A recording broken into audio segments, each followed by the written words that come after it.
संपलं की बंद फक्त बंद करायचं. हे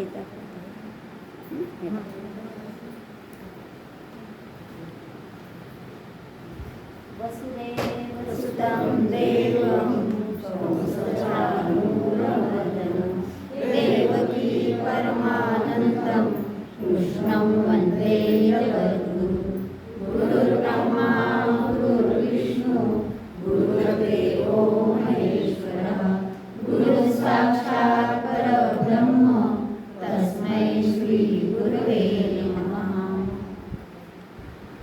नमोस्तुते व्यासविशालबुद्धे फुल्लारविन्दायतपत्रनेत्रं येन त्वया भारततैलपूर्णः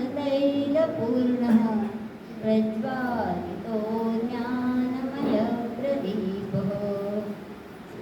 स्मृतिपुराणानाम् आलयं महालयं नमामि भगवत्पादो शङ्करं लोकशङ्करं शङ्करं लोकशङ्करं. रामो विग्रहवान् धर्मः साधुः सत्यपराक्रमः राजा सर्वस्य लोकस्य देवानां वासवः.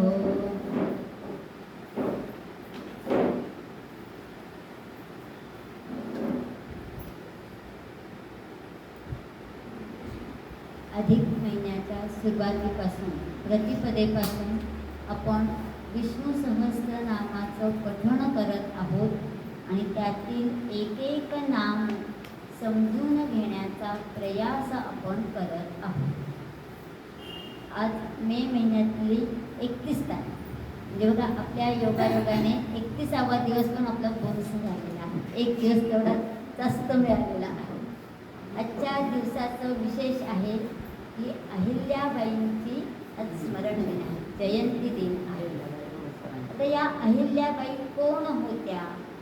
आपण अहिल्या द्रौपदी सीता असं म्हणतो. त्याच्यामधल्या मग अहिल्या हे नाव 2 जणींसाठी आपण गृहीत धरू शकतो. एक म्हणजे गौतम ऋषींची पत्नी अहल्या. अहल्याने कृषीमध्ये खूप संशोधन केलेलं आहे आणि गौतम ऋषीने त्यांना शाप दिलेला होता, शिळेसारखी पडून राहशील, म्हणजे एका ठिकाणाहून दुसऱ्या ठिकाणी तू जाऊ शकणार नाही, अचल न हलू शकणारी ती अहल्या. अहिल्याबाई होळकर यांच्या नावामध्ये अहिल्या, अहल्याचंच पुढे अपभ्रष्ट रूप अहिल्या असं झालेलं आहे. धनगर समाजातील असलेली ही मुलगी लहानपणापासूनच अतिशय शूर, पराक्रमी, तेजस्वी आणि विचारशील अशी कोणावर होत असलेला अन्याय बघून त्या अन्यायाला आपण प्रतिकार करण्यासाठी काहीतरी करू शकलो पाहिजे, ही भावना तिच्यामध्ये लहानपणापासूनच होती.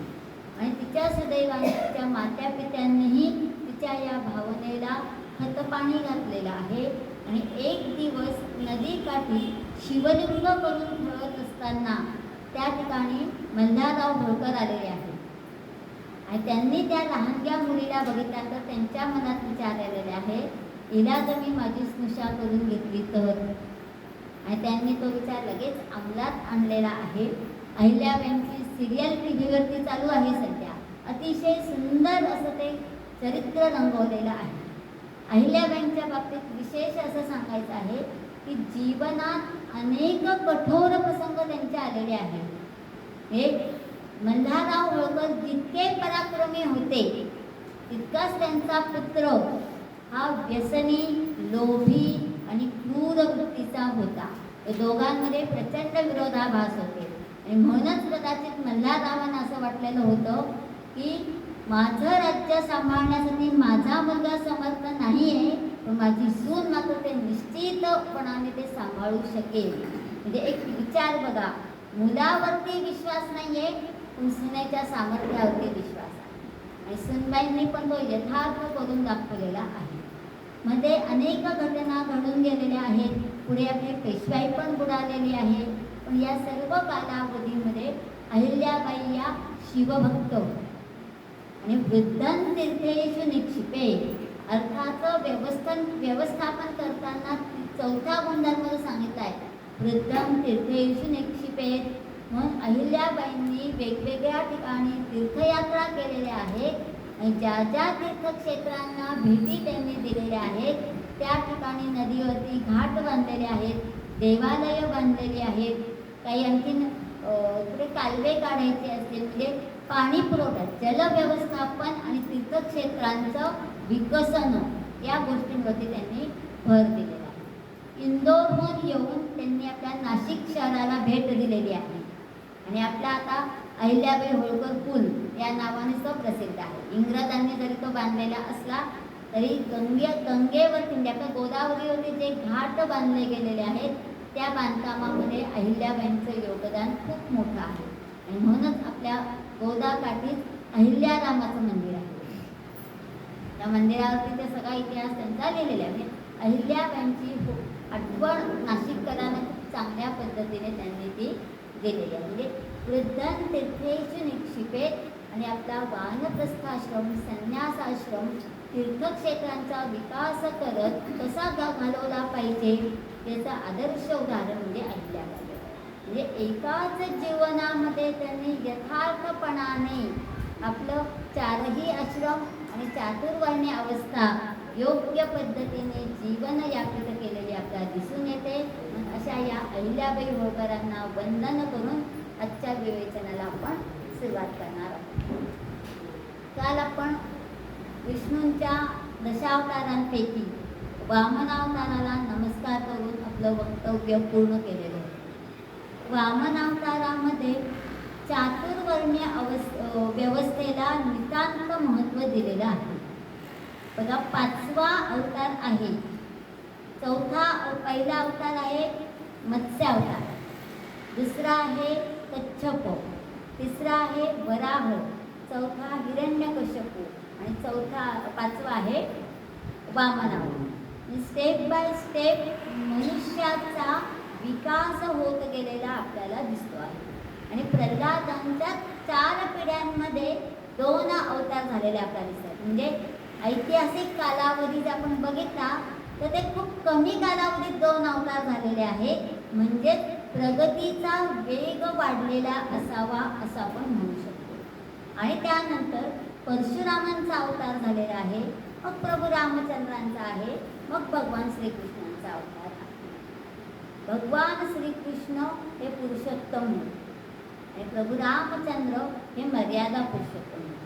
आणि प्रत्येक अवताराने आपल्या आपल्या कालावधीमध्ये चातुर्वर्ण्य व्यवस्था आणि 4 आश्रम व्यवस्था ही टिकून राहावी, सुव्यवस्थापित राहावी यासाठी अथक प्रयत्न केलेले आपल्याला दिसतात.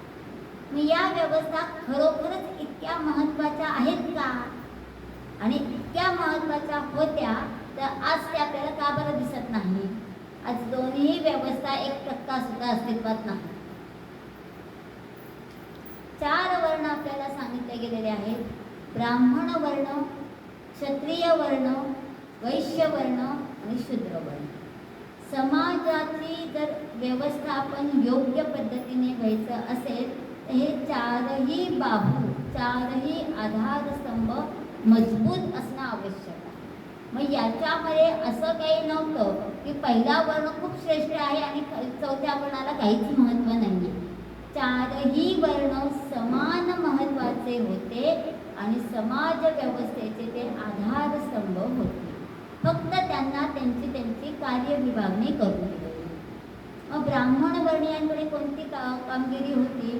तर ब्राह्मण वर्णीयांना वेदांचं संरक्षण करणं, संवर्धन करणं, जतन करणं आणि वेदांमधील विचार जे आहेत ते घराघरापर्यंत, व्यक्तीपर्यंत पोचवणं, त्यांचा प्रसार करणं, प्रचार करणं हे ब्राह्मण वर्णीयांचं प्रथम कर्तव्य होतं. म्हणजे संपूर्ण शिक्षण व्यवस्था जी होती ती ब्राह्मण वर्णीयांच्या आहे. क्षत्रिय वर्णांकडे राज्य व्यवस्थापन होते, राज्यकारभार, आणि शत्रूचं आक्रमण झालं तर शत्रूपासून प्रजेचं रक्षण करायचं आणि प्रजेला पुत्रवत पालन करायचं हे क्षत्रिय वर्णीयांचं प्रथम कर्तव्य मानलं गेलं. वैश्य म्हणजे व्यापारी. व्यापार करताना एका देशातून दुसऱ्या देशात जाणं आवश्यक असतं. मग त्याच्यामध्ये आयात निर्यात आलेली आहे. त्याचबरोबर चलन, म्हणजे जसं आज आपण भारतात रुपया वापरतो आणि अमेरिकेत डॉलर वापरतात आणि आता डॉलरची किंमत प्रचंडच वाढलेली आहे. मग चलनामध्ये हा जो फरक पडलेला असतो हा त्या व्यापारी संबंधांमुळे पडतो आणि त्याबद्दल सजग राहणारा वर्ग जो होता तो वैश्य वर्ग. आणि आपल्याकडे ज्याचं उत्पादन जास्त होतं ते आपण बाहेरच्या देशांना, बाहेरच्या राज्यांना पोचवलं पाहिजे आणि जे आपल्याकडे कमी आहे ते आपण त्यांच्याकडून आणलं गेलं पाहिजे. यासाठी आपल्याकडे व्यापारी मार्ग तयार केले गेले. तत्कालीन समाजामध्ये 16 जनपद होती. त्याला आपण काशी राज्य म्हणतो, मगध राज्य म्हणतो, मथुरेचं राज्य होतं, गांधार राज्य होतं. ही एक राज्य म्हणजे आताही आपण त्यांना राज्य असंच म्हटलेलं आहे. एकाच देशाचे छोटे छोटे भाग केलेले होते आणि ते भाग स्वयंपूर्ण आपापल्या सीमारेषेपर्यंत आपापला कारभार पाहत होते, पण एकमेकांशी त्यांचे खूप आनंददायी आणि परस्पर पूरक असे संबंध होते. आणि शूद्रवर्णीयांमध्ये शूद्रमध्ये श शहामृगाचा लिहिलेला असतो. शूद्र क्षत्रियाचा नाही. शूद्र आणि क्षुद्र दोन्ही शब्दच भिन्न भिन्न आहेत. शूद्र शब्दाचा अर्थ असतो गौण, कमी महत्त्वाचा, हीन दर्जाचा, त्याला क्षुद्र म्हटलं जातं. आणि ते शूद्र म्हणजे स्वच्छतेविषयक कार्य करणारे जे आहेत ते सगळे शूद्र आहेत. म्हणजे आपलं घर नीटनेटकं ठेवायचं आहे तर आपण स्वतः हातात झाडू घेऊन आपलं घर झाडतो, कपडा घेऊन फरशी पुसतो, तर ही सगळी कामं शूद्रवर्णीयांचीच आहेत. मग आपलं घर स्वच्छ ठेवायचं आहे, तसं आपला देश स्वच्छ ठेवायचा आहे. अनेक स्वच्छतेची ही आधारभूत कार्य जी आहेत ती शूद्रांकडे आहेत. मग त्यांनी जर ते काम नाही केलं तर आपलं घर नीटनेटकं राहणारच नाही. म्हणजे चारही वर्णीयांनी आपापलं काम यथायोग्य चोखपणे पार पाडलं तरच समाजाचे आधारस्तंभ मजबूत राहणार आहेत आणि समाज यथाव्यवस्थित निर्माण. आता हे वर्ण कसे ठरवायचे? माझा वर्ण कोणता आहे कसं ठरवायचं? जसं आज आपल्याकडे जाती व्यवस्था आलेली आहे. माझे आई बाबा ज्या जातीचे असतात तीच जात मला जन्मापासून मिळालेली असते. आता जाती व्यवस्था ही इंग्रजांनी भारतामध्ये आणलेली आहे. तत्पूर्वी वर्ण होते. मग हा जो वर्ण असायचा हा वर्ण गुरुजी आचार्य निवडायचे. एकदा 8 वर्षापर्यंत, साधारणपणे 6व्या वर्षी, 8व्या वर्षी, 9व्या वर्षी जशी त्यांची क्षमता असेल त्या क्षमतेप्रमाणे विद्यार्थ्यांना गुरुकुलात सोडलं जायचं. आणि गुरुकुलात विद्यार्थी गेला की तिथले आचार्य ठरवायचे की याच्याकडे कोणत्या क्षमता चांगल्या आहेत, हा विद्यार्थी काय शिकू शकतो. जर त्याच्याकडे शिकवण्याचं स्किल चांगलं आहे तर हा उत्तम शिक्षक बनू शकतो. याच्याकडे जर चांगलं मॅनेजमेंट स्किल असेल तर हा चांगला बिझनेसमॅन बनू शकतो. याच्याकडचं शरीर बलदंड आहे, बुद्धी पण चांगली आहे तर हा चांगल्या पराक्रम गाजवू शकतो आणि राज्य व्यवस्थापनही करू शकतो. तो क्षत्रिय वर्णाचा होऊ शकतो.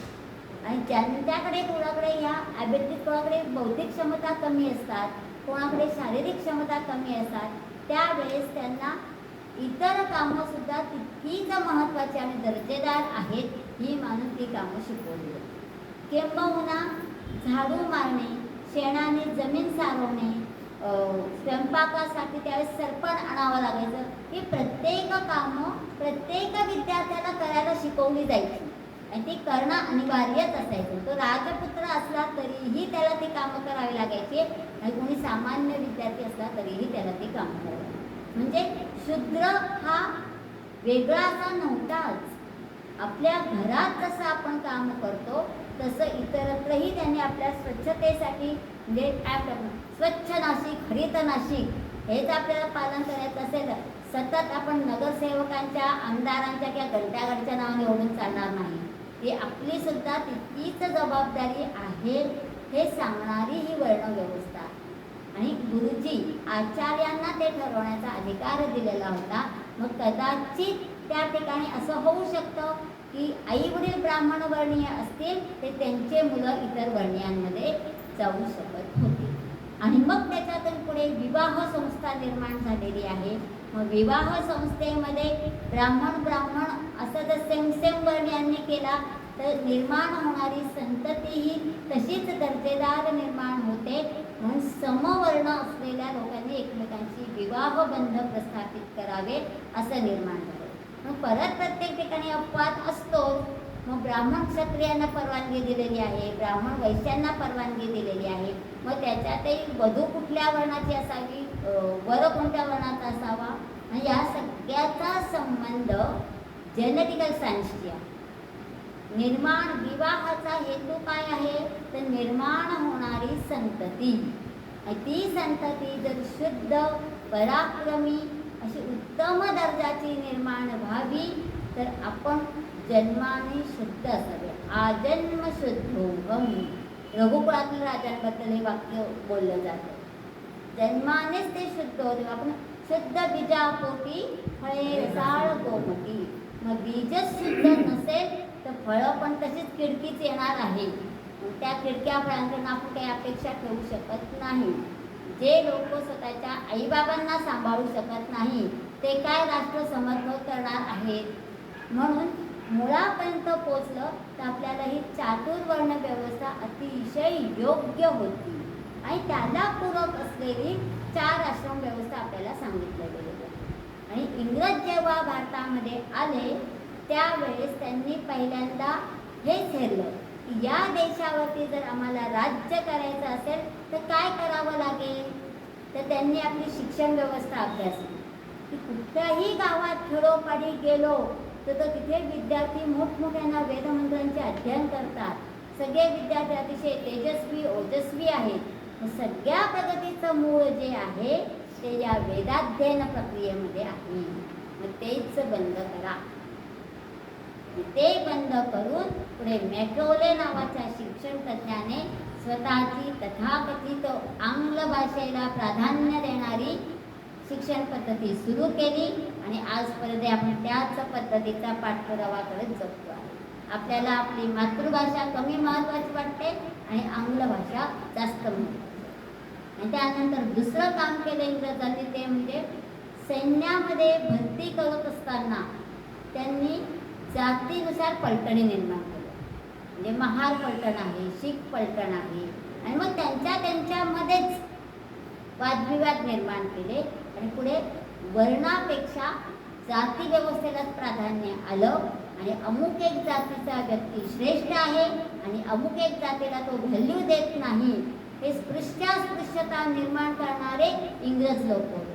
हेतू पुरस्सर बुद्धी पुरस्सर त्यांनी आपल्यामध्ये बुद्धिभेद निर्माण केला आणि उत्तम अशा वर्ण व्यवस्थेचं रूपांतर जाती व्यवस्थेमध्ये केलं आणि अजूनही आपण त्या जातीच्या दाखल्याच्या सिस्टीममध्येच अडकून पडलेलो आहे. म्हणजे एखादी उत्तम व्यवस्था कशा पद्धतीने भ्रष्ट होत जाते यासाठी भारताचंच उदाहरण आपल्याला चांगल्या पद्धतीने जाणून घेता येणार आहे. म्हणून आपल्याला वर्ण व्यवस्थेला वामनावतारामध्ये एवढं का महत्त्व दिले. बलिराजा जर चांगला शासक होता, काहीही श्रम न करता लोकांना पैसे मिळत होते तर जडवादी असणारे सगळे लोक सुखीच होते ना. मग गरज काय आहे या सगळ्याची. म्हणून चातुर्वर्ण व्यवस्थेचं महत्त्व नव्याने पुनर्स्थापित करण्यासाठी वामन अवतारामध्ये भगवंतांनी कार्य केलेलं आहे. आज आपण 18व्या श्लोकातली नामं समजून घेणार आहोत. वेद्यो वैद्य सदा योगी वीरहा माधवो मधु अतींद्रियो महामायो महोत्साहो महाबलः. आता याच्यामध्ये आपल्याला महामायो महोत्साहो महाबलः महा हा विशेषण आपल्याला जोडलेलं दिसतं. वेद्यः वैद्यः सदा योगी वीरः माधव मधु अतींद्रियः महामायः महोत्साहः आणि महाबलः अशी 10 नामं या श्लोकामध्ये आलेली आहेत. पहिलं नाम आलेलं आहे वेद्य हो. या श्लोकातलं प्रथम नाम आणि एकूण नामांपैकी 163व नाम. वेद्य मध्ये विद धातू आहे. त्या विद धातूपासून वेद शब्द आलेला आहे. आणि वेद्य म्हणजे जो ज्ञानी आहे, ज्याने वेद जाणलेले आहेत आणि भक्त ज्याला जाणून घेण्यासाठी उत्सुक असतात. भगवंताचं ध्यान करायचं आहे म्हणजेच त्याचं रूप सगुण साकार रूप आणि निर्गुण निराकार रूप आपल्याला जाणून घ्यायचं असतं. आणि म्हणूनच ही उठाठेव आपण सगळे करतो आहोत. विष्णू भगवान कसे आहेत नेमके चित्रात दाखवलेलं आहे, असे असे आहेत, पण तेवढं पुरेसं नाही आहे. म्हणून आपल्याला शतकनामावली सांगितली जाते. शतनामावली पण पुरेशी नाही पडली तर आपल्याला सहस्त्रनामावली, बहुनी आख्यातानी गौणानी नामानी असं भीष्मांनी स्वतःच सांगितलेलं आहे. म्हणून भक्त ज्याला जाणून घेण्यास योग्य समजतात असा हा वेद्य आहे. आणि भगवंताने पुष्कळच अवतार घेतलेले असल्यामुळे त्याला जाणून घेण्यासाठी आपल्याला प्रयत्नच करावे. 10 अवतार एकट्या भारतभूमीतच झालेले आहेत. बाकी जगाच्या पाठीवर कोणत्याही देशामध्ये भगवंतांनी अवतार घेतलेले नाही. मग भारतभूमीच का याची पण छान अशी कारण मीमांसा आपल्याला दिलेली आहे. मग एकेका अवतारामध्ये भगवंतांनी जे कार्य केलेलं आहे ते कार्य समजून घेण्यासाठी आपल्याला बराच कालावधी लागतो. जसं काल वामनावतारांची गोष्ट सांगितली, बरोबर 16 मिनिटं लागली आपल्याला. मी कथा सांगत असल्यामुळे आपण इतकं रंगून जातो की घड्याळाचे काटे किती पुढे गेलेत याच्याकडे आपलं कोणाचं भानच राहत नाही. म्हणजे फक्त ऐकता ऐकता आपण रंगून जातो. पण फक्त कथा ऐकून रंजन करणं एवढं मर्यादित अवतारांचं कार्य नाही. आणि प्रत्येक अवताराच्या कथा त्यांचं कार्य इतकं महद आहे, स्पृहणीय आहे की परत परत आपण ते ऐकलं तरी ऐकतच राहावंसं वाटतं. आणि स्टेप बाय स्टेप प्रत्येक अवतारामध्ये त्याचं रूप अतिशय विलोभनीय, महनीय, शोभनीय असं झालेलं आपल्याला आढळून येतं. 164व नाम आहे वैद्य हो. सर्व विद्यानां वेदितत्वात् वैद्य हो. सगळ्या विद्या जाणणारा तो वैद्य. आता आपल्याकडे आयुर्वेदिक डॉक्टर असतो त्याला आपण वैद्य म्हणतो.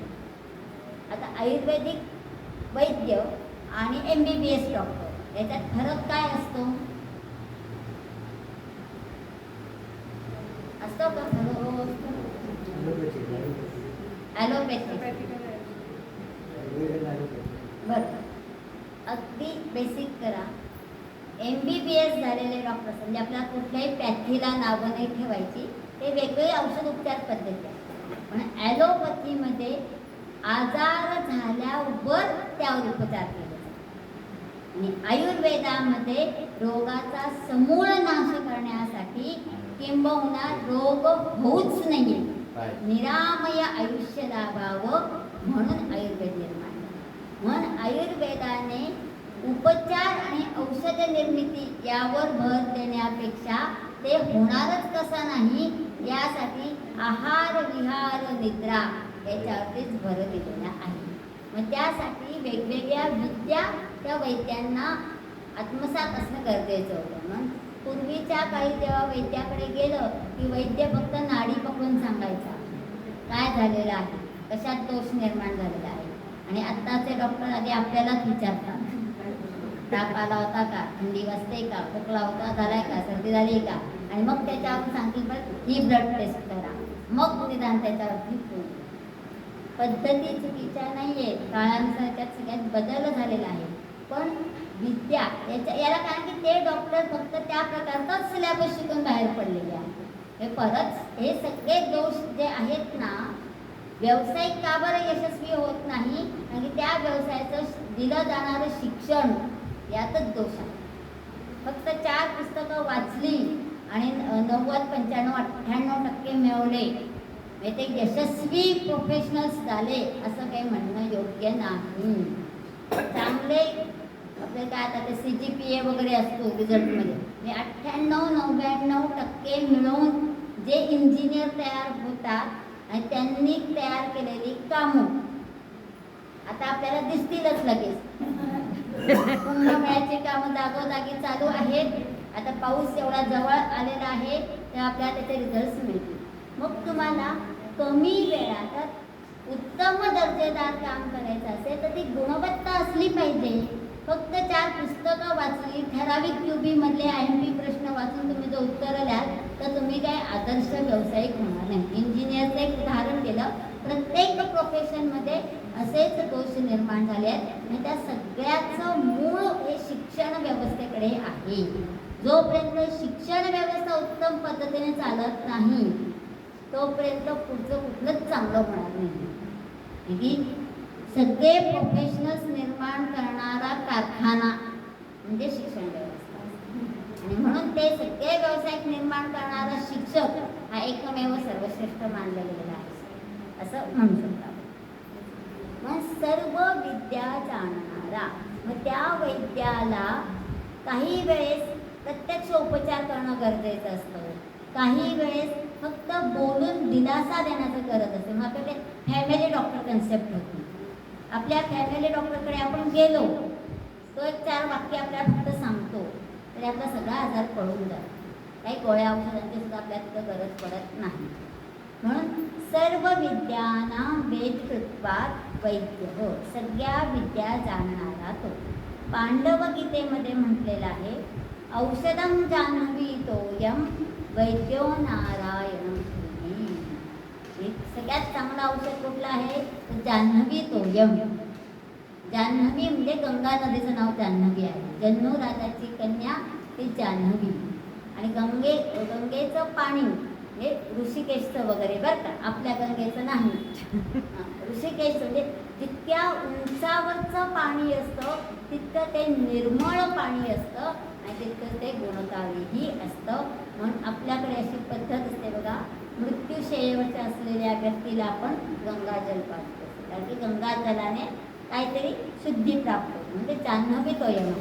आणि दुसरं काय सांगितलंय, वैद्यो नारायणम हरी, हे प्रत्यक्ष नारायण किंवा हरी जो आहे तोच वैद्य आहे. म्हणजे क्षेत्रज्ञ रूपामध्ये जे आपण भगवंताला बघतो तेव्हा आपलं क्षेत्र हे उत्तम दर्जाचंच असलं पाहिजे. म्हणून आपण आपल्या शरीरावरती प्रेम केलं पाहिजे आणि आपलं शरीर निरामय निर्दोष कसं राहील यासाठी वेगवेगळ्या विद्यांचं अध्ययन आपल्याला करता आलं पाहिजे. जसं आहारशास्त्र आहे, योगशास्त्र आहे, झोप मी किती घ्यावी, कशा अवस्थेत मी झोपलं पाहिजे, छोटे छोटे नियम आहेत. त्यासाठी लगेच जाऊन काही वेगळा क्लास लावण्याची गरज नसते.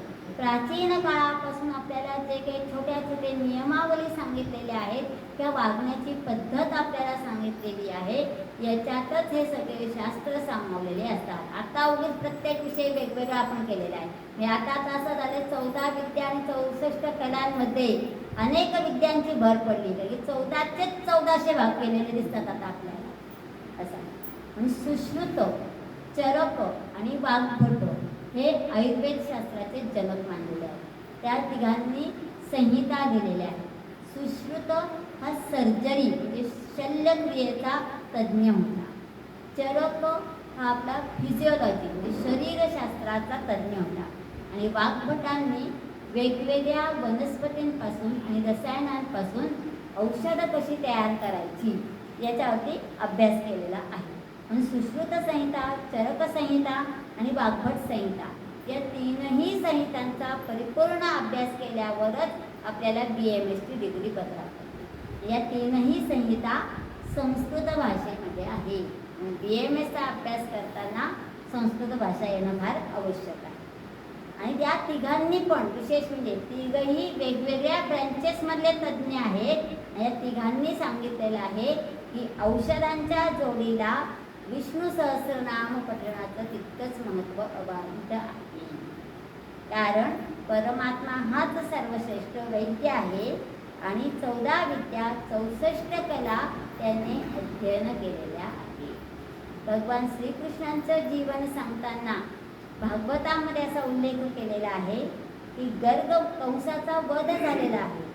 त्यानंतर वसुदेवांना असं वाटलेलं आहे की आतापर्यंत हा गोकुळामध्ये भक्त उदारत्या करत फिरत बसलेला आहे, त्याला काहीतरी प्रॉपर असं शिक्षण देणं आवश्यक आहे.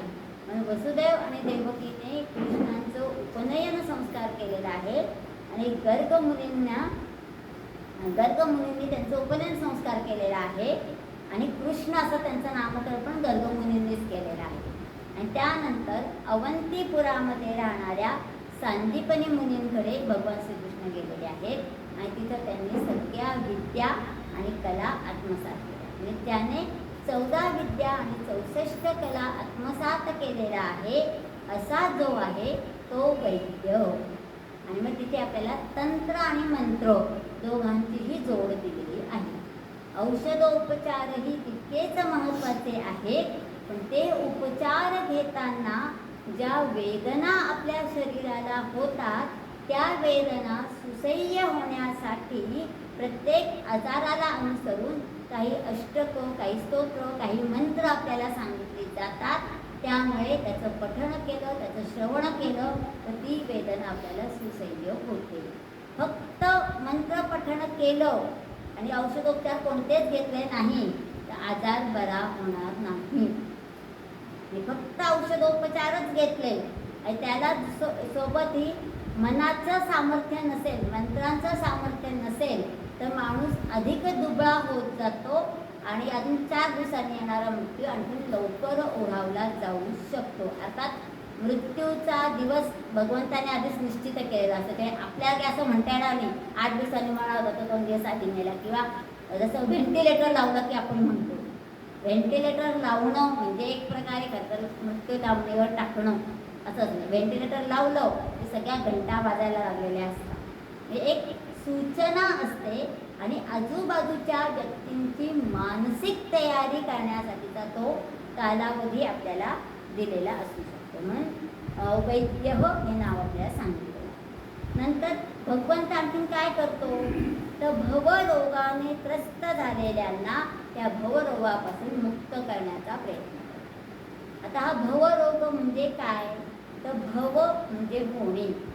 प्रत्येक वेळेस आपल्याला काहीतरी व्हायचं असतं, काहीतरी हवं असतं आणि हे हवं असणं जे आहे ते अनएंडिंग असतं. जशी आपली बकेट लिस्ट असते, विश लिस्ट असते की मला हे करायचं राहूनच गेलेलं आहे, मला हे करायचं आहे. म्हणजे छोट्या गोष्टी असो किंवा मोठ्या गोष्टी असो, ही अनएंडिंग विश लिस्ट आपल्याला जी आहे ती पूर्ण करण्यासाठी आपण सतत त्याच्या मागे म्हणजेच भौतिक सुखांच्या मागे, मटेरियलिस्टिक हॅपीनेसच्या मागे धावत राहतो. आणि हे धावत राहणं, भौतिक सुखाच्या मागे धावत राहणं याला भवरोग म्हणतात. म्हणजेच आपली इंद्रिय विषयांकडे आसक्त होतात. मग हे विषयांकडे आसक्त होणं, विषयांकडे ओढलं जाणं हे जर कमी करायचं असेल, हे जर थांबायचं असेल तर त्याच्यावरती आपल्याला मन आणि बुद्धीचा लगाम आणावा लागणार आहे. आणि मन आणि बुद्धीच्याही वरती असतो सारथी म्हणजे आपला विवेक. सत्सद विवेक आपला जागृत झाला की आपण अशा या शुल्लक गोष्टींना महत्त्व देत नाही. साधन म्हणून ते अवश्य मिळवावं. भौतिक सुविधांना, भौतिक घटकांना नगण्य मानलेलं नाही, पण ते साधन म्हणूनच असावं, तितकंच महत्त्व आपल्या आयुष्यात असावं. आणि म्हणून त्याच्या मागे आपण गेलो, तेच साध्य आपलं बनलं की तो भवरोग आपल्याला होतो. या भवरोगापासून मुक्त करणारा जो आहे तो भगवंतच आपल्याला दिसतो. 165वं नाम आहे सदा योगी. सदा म्हणजे नेहमी, निरंतर. आणि योगी युज धातूपासून योग शब्द तयार झालेला आहे. जो योग करतो तो योगी. म्हणजेच काय तर जीवाला शिवाशी जोडायचं असेल तर योग हेच महत्त्वाचं आहे. आणि दुसरं आहे की सातत्याने सगळ्यांशी आपण जोडलं गेलं पाहिजे. म्हणजे बाहेरच्या लोकांशी सोडा, आत्ताची गरज आहे आपण आपल्या परिवारजनांशीच जोडलं गेलं पाहिजे. आपल्याकडे वेळच नसतो एकमेकांशी बोलण्यासाठी. हे कौटुंबिक बंध दृढ करण्याची नितांत आवश्यकता आता आहे. भगवंताशी जोडलं जाणं तर मग पुढचा भाग आहे. पण आई बाबा मुलं आत्या मावशी काका काकू हे सगळे जण आपण किती आपल्याला एकमेकांशी अटॅच आहोत, आपल्यामध्ये किती आत्मीय संबंध आहेत, फार कमी आहे. तुमच्या पिढीने लहानपणी बघा आत्याकडे मामाकडे काकांकडे महिनाभर जाऊन सुट्टीत राहिलेले आहात आणि हवी तशी छान मजा केलेली आहे. आणि घरात 10-12 मुलं आले तर मी आता कसं मॅनेज करू हा प्रश्न त्या आयांना कधीच पडला नाही. आता आपल्याकडे एक पाहुणा आला की आपलं एक नातवंड आलं तर ती आजी थकून जाते. आता नातवंड पण आपलेच विचित्र झालेले आहेत नाही, परिस्थितीप्रमाणे त्याच्यातही बदल झालेला आहे. पण हे सगळं ज्या याच्यामध्ये आपली अटॅचमेंट कमी झालेली आहे ती कौटुंबिक बंध दृढ करण्याची गरज आहे. म्हणजे सतत सगळ्यांशी जोडलं जाणं म्हणतात. आणि तो नाही आला तर मी गेलो तर काय हरकत आहे. पण आपण काय म्हणतो, तो येत नाही तर मी पण जाणार. 2 कदम तुम भी चलो 2 कदम हम भी चले. तेव्हाच आपली 4 पावलं सोबतीने आपण जाणार आहोत. म्हणून सदा योगी हा असा भगवंत. 166वं नाम आहे विरहा. हा धातूचा अर्थ होतो हा हंती म्हणजे ठार मारणे. धर्माच्या रक्षणासाठी तो अतिशय पराक्रमी बुद्धिमान आणि जडवादी असलेल्या राक्षसांना ठार मारतो. वीर असलेल्या राक्षसांना ठार मारतो म्हणतो विरहा असा आहे. इथे वीला दुसरी वेलांटी आहे आणि वीला पहिली वेलांटी केली की विरह शब्दामध्ये दूर जाणे दुरावा ठेवणे असा अर्थ. 167वं नाम आहे माधव. माधव हे नाम 8व्या श्लोकामध्ये 17व्या क्रमांकावरती आलेलं आहे आणि त्यावेळेस आपण माधव नामाचा अर्थ समजून घेतलेला आहे. 168वं नाम आहे मधु. मधु म्हणजे मध. मध जसं मधुर असतं आणि मध एक चमचाभर जरी मध आपण प्यायलो तर त्याचा अवीट गोडवा जिभेवरती रेंगाळत राहतो. तसंच भगवंताचं नाम घेतलं की आपल्याला प्रसन्नता निर्माण होत असते. 169वं नाम आहे अतींद्रिय. हो, इंद्रियांचा वश होत नाही तो, म्हणजे सगळ्या इंद्रियांवरती ज्याने विजय मिळवलेला आहे तो. 170वं नाम आहे महामाय. हो, मम माया दुरत्यय. हो, ह्या मायेपासून जो दूर झालेला आहे म्हणजेच परत पूर्ण आपल्या त्याच तत्वाशी येतं बघा. इंद्रिय आणि विषय, इंद्रियांची विषयांकडे असणारी ओढ जेव्हा कमी होते, बंद होणार नाही पण मग ती कमी करायची. म्हणजेच काय तर त्याच्यातून जे विकार निर्माण झालेले आहेत त्या विकारांचं आपल्याला उदात्तीकरण करता आलं पाहिजे. म्हणजे माझं मन, माझं लोभ, माझं मोह, माझं लोभ हे सगळं माझं फक्त भगवंताच्या ठाई झालं पाहिजे. आता माझं मन कशामध्ये आहे? माझं मन माझ्या कागदामध्ये आहे. माझं मन माझं घर कसं सुंदर दिसेल याच्यासाठी आहे. माझं मन माझ्या मुलींच्या चिंतेमध्ये व्यग्र झालेलं आहे. म्हणजेच काय, किंवा सकाळी आपण फिरायला जातो बघा, फिरायला जाताना आपल्या गल्लीमध्ये अनेक बंगले असतात, त्या बंगल्यांमध्ये झाडं असतात, त्याची छान फुलं आलेली असतात. आपण आज चतुर्थी आहे जर आपण शोधत जातो, जास्वंदीची फुलं कुठे दिसतात का? छान दिसली की आपण लगेच तोडून घेतो. एकादशीला आपल्याला तुळस व्हायची, त्याच्या 2 दिवसासाठी आपण बघत गेलो, कोणाकोणाच्या बंगल्याच्या नावाशी तुळस छान आहे. आपलं मन आपोआप त्याच्यात, कारण की आपल्याला आपल्या इंद्रियांना ओढ कशाची लागली आहे की ताईंनी सांगितलंय 1000 तुलसी झालं व्हायची आहे, कानांनी ऐकलंय, डोळे त्याचा वेग घेत आहे.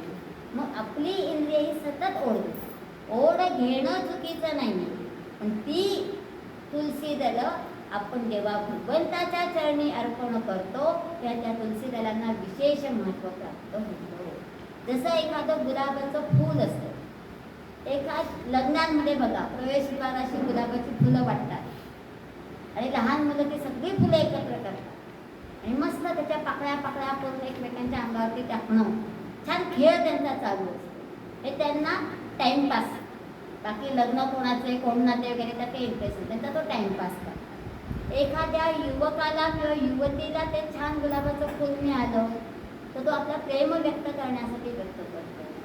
नुकताच विवाह झालेला असेल अशा पुरुषाने आपल्या पत्नीला छान एखादं गुलाबाचं फूल दिलं किंवा गजरा आणून दिला तर त्याच्यातून तो त्याचा प्रेम संबंध व्यक्त करत असतो. हे फुलं तेच असतात आणि त्याच फुलांचा हात एखादी व्यक्ती मृत झाली की आपण त्याच्या मृतदेहावरती पण टाकतो. मग कोणत्या फुलाचं काय भाग्य असेल हे त्या फुलालाही माहिती नसतं. आज सकाळी उमललं की संध्याकाळी कोमेजणारं फूल पण ते कोणाच्या हातात आणि कशासाठी जाईल हे माहिती नाही. तसं आपली इंद्रिय कोणत्या विषयांच्या हाती जात आहे त्याच्यावरती आपला लगाम असला पाहिजे. मग तो लगाम ठेवताना तेच विषय तेच घटक मला प्रभू कार्यात कसं बरं आणता येतील हाच आपण असा विचार करायला सुरुवात केला की तिथे विकारांचं उदात्तीकरण झालं. इंद्रिय आणि विषय हे अनएंडिंग आहे, ते संपणार नाही. मला दिसणारं प्रत्येक फूल मी जेव्हा भगवतचरणी समर्पित करण्यासाठीच घेणार आहे त्यावेळेस माझी दृष्टी भगवंताच्याच चरणी लीन झालेली आहे. म्हणजेच माझे डोळे आणि फूल हे दोन्ही भगवतचरणी मी समर्पित केलेलं आहे असं आपल्याला म्हणता येऊ शकतं. म्हणून हे विषयांशी संबंधित ही जी आहे सगळी माया सृष्टी आहे आणि या मायाजालापासून भवसागरापासून जोपर्यंत मी दूर होत नाही तोपर्यंत भगवंत माझ्या जवळ येत नाही. या दोन्ही क्रिया या परस्पर अवलंबी अशा आहेत. 171वं नाव दिलेलं आहे महोत्साह. भगवंताचं मुख्य कार्य काय आहे? उत्पत्ती स्थिती लय. युगानुयुग हेच कार्य भगवंत करतो आहे आणि तेच काम करूनही भगवंत त्या कार्यात सतत उत्साही आहे. जसं महिलांचं उदाहरण घ्या. रोज सकाळी लवकर उठायचं आहे, स्वयंपाक बनवायचा आहे, डबे द्यायचे आहेत, कपडे धुवायचे आहेत, घर स्वच्छ करायचं आहे. रोज तेच कामं आपण करतो पण तरी नित्य उत्साह असतो की नाही आपल्यामध्ये? कधी कधी कंटाळा येतो ते सोडून द्या, पण रोज उठून त्याच उत्साहाने काम करतो. रोज ऑफिसमध्ये जायचं असतं, रोज ऑफिसमध्ये गेल्यानंतर मला कोणती नवीन केस हँडल करायला मिळणार आहे, आज कोणतं नवीन काम माझ्यावरती सोपवलं जाणार आहे याची उत्सुकता आपल्याकडे असते. आणि ती उत्सुकता असेल तर ते कार्य करण्याचा निरंतर उत्साह आपल्यामध्ये निर्माण होतो. तसंच उत्पत्ती स्थिती आणि लय हे कार्य निरंतर चालू ठेवण्यासाठी भगवंत त्या कार्यात सतत मग्न आहेत आणि सतत उत्साही आहेत. शेवटचं नाम आहे महाबल. एवढी महान सृष्टी चालायची असेल तर तेवढंच कॅपेबल असलं पाहिजे. शारीरिक बळ तर ते आहेच, शारीरिक बळाबद्दल एकाच वेळेस अष्टावधानी असून सगळीकडे लक्ष ठेवण्याची क्षमता त्याच्याकडे असली पाहिजे. म्हणून त्यांना शारीरिक बौद्धिक मानसिकदृष्ट्या जे बलसंपन्न आहे म्हणून त्यांना महाबल असं म्हटलं आहे. अशा प्रकारे आत्तापर्यंत आपण 18 श्लोक समजून घेतलेले आहेत आणि प्रस्तावनेमधले 13 श्लोक आपले पूर्ण झालेले आहेत. एकूण नामांमध्ये आपण 172 नामं शिकलो आणि पुढे 80व्या श्लोकातले काही चतुरात्मा चतुर्व्यूह आपण नावं घेतलेले. म्हणजे जवळजवळ आपण 175 नामांचा अभ्यास इथे पूर्ण केलेला आहे. आणि मला जसं समजलेलं आहे जितपत समजलेलं आहे तसं सांगण्याचा यथामती यथाशक्ती मी इथे प्रयत्न केलेला आहे. आता आपल्याकडे वेळेची मर्यादा आहे त्यामुळे आपण नामानुसारचा अभ्यास आजच इथे पूर्ण करणार आहोत. आणि उद्याच्या दिवशी गेल्या 14 दिवसांमध्ये या सगळ्या एकूण नामावलीतून आपल्याला विष्णू भगवंतांचं रूप काय समजलेलं आहे किंवा या व्यतिरिक्त अजून विष्णू भगवंतांचं वैदिक देवता किंवा पूजामध्ये काय वेगळं काही स्थान आहे का, काय महत्त्व आहे हे आपण उद्याच्या वर्गामध्ये समजून घेणार आहोत. वसुदेवसुतं देवं कंसचाणूरमर्दनं देवकी परमानन्दं कृष्णं वन्दे